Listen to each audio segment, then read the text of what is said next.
എല്ലാവർക്കും നമസ്കാരം. പുതിയ വീഡിയോയിലേക്ക് എല്ലാവർക്കും സ്വാഗതം. അപ്പോൾ നമ്മൾ ഈ വീഡിയോയിൽ സംസാരിക്കാൻ പോകുന്നത് ഓസ്ട്രേലിയയിലെ ക്വീൻസ്ലാൻഡ് സ്റ്റേറ്റിലെ ഇപ്പോഴത്തെ അവസ്ഥയെ പറ്റി കേട്ടോ.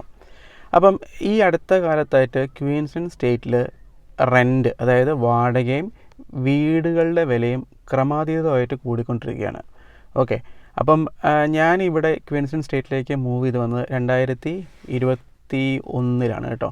അപ്പോൾ ഈ 2021 ഞാനിവിടെ ഒരു വീട് വാങ്ങിയിട്ടാണ് ഇങ്ങോട്ടേക്ക് മൂവ് ചെയ്തത്.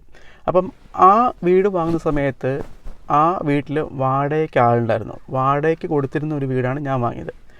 അപ്പം ആ സമയത്ത് ഇവിടുത്തെ വാടക എന്ന് പറഞ്ഞാൽ ഏകദേശം ഒരു $350 പെർ വീക്ക്.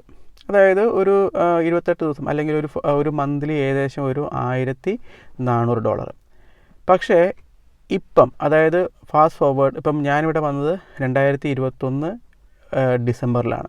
സോ ബേസിക്കലി ഇപ്പം ഏകദേശം ഒരു 2.5 കൊല്ലമായി. ഫാസ്റ്റ് ഫോർവേഡ് 2.5 കൊല്ലം ഇപ്പം അതേ ഏരിയയിലുള്ള എൻ്റെ നെയ്ബേഴ്സിൻ്റെ വീടൊക്കെ റെൻറ്റിന് കൊടുത്ത വീടുകൾ എല്ലാം തന്നെ ഏകദേശം $550 മുതൽ $580 വരെയൊക്കെയാണ് റെൻറ്റ് കൊടുത്തിരിക്കുന്നത്.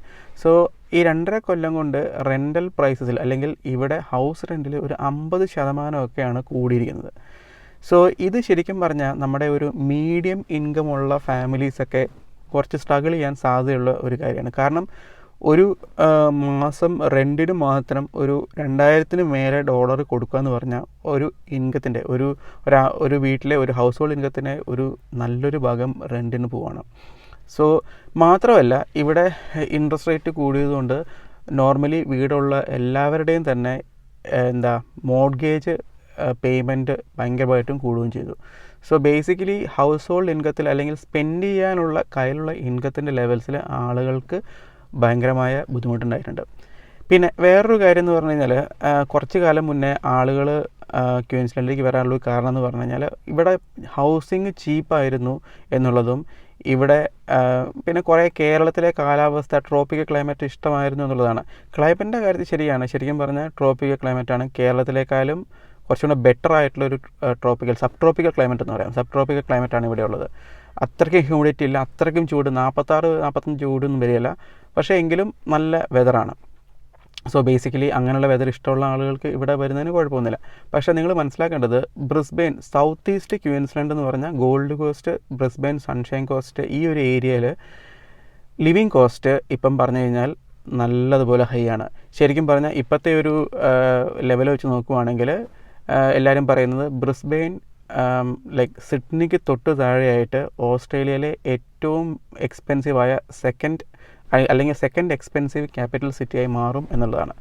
സോ ബേസിക്കലി നിങ്ങൾ ഇവിടെ റെൻറ്റ് കുറവാണ് അല്ലെങ്കിൽ ചിലവ് കുറവാണ് എന്ന രീതിയിൽ ഇപ്പം സൗത്ത് ഈസ്റ്റ് ക്വീൻസ്ലാൻഡിലേക്ക് വരാൻ നിൽക്കരുത്. കാരണം അത്യാവശ്യം നല്ല എക്സ്പെൻസീവാണ്. ഈവൻ റെൻ്റൽ പ്രോപ്പർട്ടീസ് കിട്ടാൻ തന്നെ കുറച്ച് ബുദ്ധിമുട്ടാണ് ഇവിടെ. ഓക്കെ, സോ നിങ്ങൾ ശരിക്കും ഓസ്ട്രേലിയ മറ്റ് സിറ്റികളും കൺസിഡർ ചെയ്യുക. ചില സിറ്റികൾ കുറച്ചും കൂടെ അഫോർഡബിൾ ആണ്. അപ്പം ഇവിടെ വന്ന് ഈ ഒരു ബ്രിസ്ബെയിൻ ഏരിയയിൽ അല്ലെങ്കിൽ ഈ ഒരു സൗത്ത് ഈസ്റ്റ് ക്വീൻസ്ലാൻഡ് ഏരിയയിൽ വന്നിട്ട് സിംഗിൾ ഇൻകത്തിൽ സർവൈവ് ചെയ്യാൻ ബുദ്ധിമുട്ടായിരിക്കും. ഓക്കെ, അതായത് ഒരാൾ മാത്രം വർക്ക് ചെയ്യുന്നു അല്ലെങ്കിൽ അങ്ങനെ ഒരു രീതിയിൽ വർക്ക് ചെയ്യാൻ ലൈക്ക് സർവൈവ് ചെയ്യാൻ നല്ല ബുദ്ധിമുട്ടായിരിക്കും. കാരണം അത്രമാത്രമാണ് റെൻ്റൽ പ്രൈസ്. മാത്രമല്ല ഹൗസ് പ്രൈസസും. ഇപ്പം നമ്മൾ മലയാളികൾക്ക് എല്ലാവർക്കും തന്നെ എവിടെയെങ്കിലും പോയി കഴിഞ്ഞാൽ നമ്മളൊരു വീട് വാങ്ങുക എന്നുള്ളതൊരു ഐഡിയ ആയിരിക്കുമല്ലോ. അപ്പം അങ്ങനെയുള്ളവരും ശരിക്കും പറഞ്ഞാൽ ഈ സൗത്ത് ഈസ്റ്റ് ക്വീൻസ്ലാൻഡ് റീജിയനിലേക്ക് മൂവ് ചെയ്യാത്തതായിരിക്കും നല്ലത്. കാരണം ഇവിടെ ഹൗസ് പ്രൈസും ഏകദേശം മെൽബണിനേക്കാൾ മേലോട്ടൊക്കെയാണ് പോകുന്നത്. അതിനുള്ള ഒരു ഇൻഫ്രാസ്ട്രക്ചർ, ഇപ്പം മെൽബൺ സിറ്റിനെ കമ്പയർ ചെയ്യുമ്പോൾ ഇൻഫ്രാസ്ട്രക്ചർ ഇവിടെ ഉണ്ടോ എന്നുള്ളത് വളരെ സംശയമാണ്.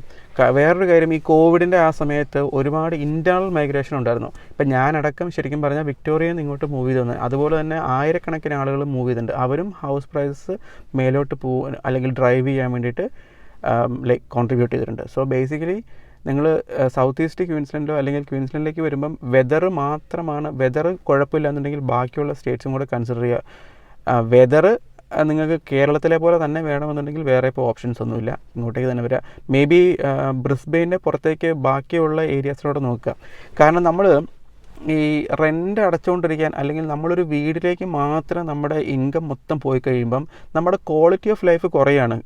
കാരണം ഫിനാൻഷ്യൽ സ്ട്രെസ്സിലേക്ക് പോകും. ഇപ്പം ഇൻട്രസ്റ്റ് റേറ്റ് ഒക്കെ കൂടി കഴിയുമ്പോഴത്തേക്കും നമ്മുടെ കയ്യിലുള്ള ഡിസ്പോസിബിൾ ഇൻകം പോവുകയാണ്, നമുക്ക് സ്പെൻഡിങ് പവർ കുറഞ്ഞുകൊണ്ടിരിക്കുകയാണ്. സോ ബേസിക്കലി നിങ്ങൾ അതും കൂടെയൊക്കെ ഒന്ന് കൺസിഡർ ചെയ്യുക കേട്ടോ, ഇങ്ങോട്ടേക്ക് ഓസ്ട്രേലിയയിൽ ഏത് ലൊക്കേഷൻ തിരഞ്ഞെടുക്കണം എന്ന് ആലോചിക്കുമ്പം. പിന്നെ വേറൊരു കാര്യം, ഈ ക്വീൻസ്ലാൻഡ് ഗവൺമെൻറ് ഇപ്പം ഇങ്ങനെ ഈ ആളുകൾക്ക് ജീവിത ചെലവ് താങ്ങാൻ പറ്റില്ല എന്ന് പറഞ്ഞുകൊണ്ട് ഇവർ കുറച്ച് മറ്റേ കാര്യങ്ങളിലൊക്കെ റിബേറ്റ്, ഫോർ എക്സാമ്പിൾ പവർ ബില്ലിൽ ഒരു $1000 മറ്റോ റിബേറ്റ് കൊടുക്കാൻ തീരുമാനിച്ചിരിക്കുന്നു.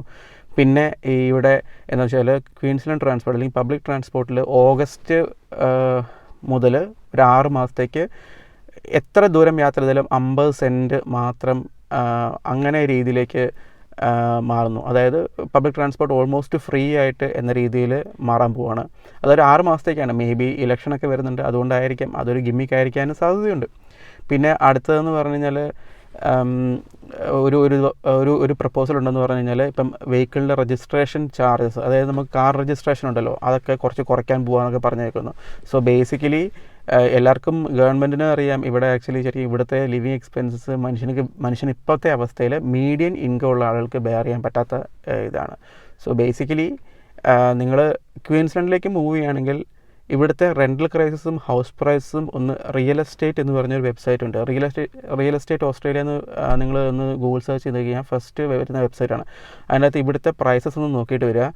ചീപ്പല്ല, ലൈക്ക് വീടിൻ്റെ വില നല്ലതുപോലെയാണ് ഇവിടെ ബ്രിസ്ബെയിന്. അപ്പോൾ ഈ ഒരു ടൈമിൽ മേ ബി ഒരു ഇൻവെസ്റ്റ്മെൻറ്റ് ലൈക്ക് പെർസ്പെക്റ്റീവിലൊക്കെ വലിയ കുഴപ്പമുണ്ടാവില്ല. നമ്മൾ ഇൻവെസ്റ്റ് ചെയ്തു, പക്ഷേ അതിൻ്റെ അകത്തുള്ള റെൻ്റൽ റിട്ടേൺ ആ ഒരു നമ്മുടെ മോർഗേജ് അടച്ചു പോകാനുള്ള ഒരു ലെവലിലേക്ക് എത്തും എന്നുള്ളത് ഒരു സംശയമാണ്. സോ ബേസിക്കലി നിങ്ങൾ ക്വീൻസ്ലാൻഡിലേക്ക് മൂവ് ചെയ്യാൻ താല്പര്യമുള്ളവർ ഈ ഒരു കാര്യങ്ങളൊക്കെ അറിഞ്ഞിട്ട് വരിക.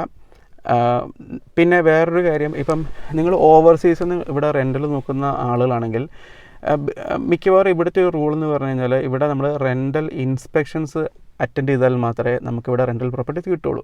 അപ്പം പലപ്പോഴും പലരുടെയും ഇപ്പോൾ പുറത്തുള്ള ആളുകൾക്കൊക്കെ ഫ്രണ്ട്സോ അല്ലെങ്കിൽ ഫാമിലീസോ അങ്ങനെയൊക്കെ ഉള്ള ആളുകൾക്ക് ചിലപ്പം റെൻ്റൽ ഇൻസ്പെക്ഷൻസ് ചെയ്യാറുണ്ട്, അല്ലെങ്കിൽ ചിലപ്പം ഓൺലൈൻ ഇൻസ്പെക്ഷൻസും ചെയ്യാറുണ്ട്.